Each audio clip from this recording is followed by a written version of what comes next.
మేము ఒక అపాయింట్మెంట్కి సంబంధించి ఒక ప్రదేశానికి వెళ్ళినప్పుడు అక్కడ ఇంటికి సంబంధించి ప్లాన్ ఇస్తున్నప్పుడు ఎవరో మమ్మల్ని చూసి 2 మరణాలు సంభవించినటువంటి గృహస్థులకి ఇంటిలోని వాళ్ళకి సిద్ధాంత్ గారు వచ్చున్నారు, ఒకసారి మీ ఇంటిని కూడా చూపించండి, ఎందుకంటే మీకు జరిగినటువంటి అనర్థం ఏదైతే ఉందో అది ఒకవేళ వాస్తుదోషం ఉండి తగిలిందా లేదా వాస్తుదోషం ఉండి వచ్చిందా అనేది మీకు తెలుస్తుంది. కాబట్టి ఒకసారి సిద్ధాంత్ గారు వచ్చారు కాబట్టి ఒకసారి మీ ఇంటిని కూడా చూపించండి అని చెబితే, ఎవరికైతే అనర్థం జరిగిందో వాళ్ళు మేము ఎక్కడైతే ప్లాన్ ఇస్తున్నామో అక్కడికి వచ్చి మమ్మల్ని సంప్రదించి మమ్మల్ని అడిగారు.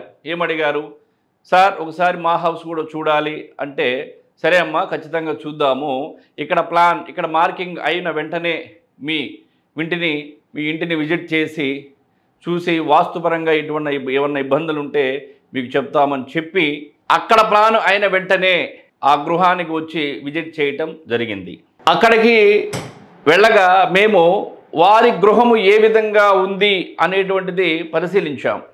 ఏ విధంగా ఉందంటే ఈ విధంగా ఉంది.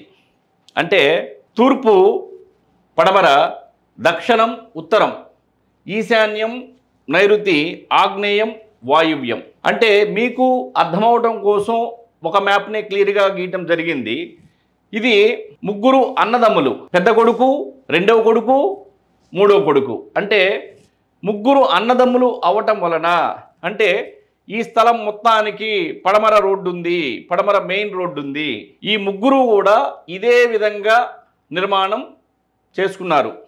అంటే పడమర హద్దు మీద నిర్మాణం చేసుకున్నారు. తర్వాత ఒక రూము, రెండో రూము, కిచెను, ఈ విధంగా ఎంట్రన్స్ పెట్టుకున్నారు. తమ్ముడు అదే విధంగా కట్టుకున్నాడు, రెండో అన్న అదే విధంగా కట్టుకున్నాడు, పెద్ద అన్న కూడా అదే విధంగా కట్టుకున్నాడు. స్థలం మొత్తాన్ని కూడా ఎవరికి వాళ్ళు పంచుకోకుండా ఒకే స్థలంలో ఎటువంటి ప్రహరీలు లేకుండా ఉన్న స్థలంలో అన్న, రెండో తమ్ముడు, మూడో తమ్ముడు 3 కూడా గృహ నిర్మాణం చేశారు.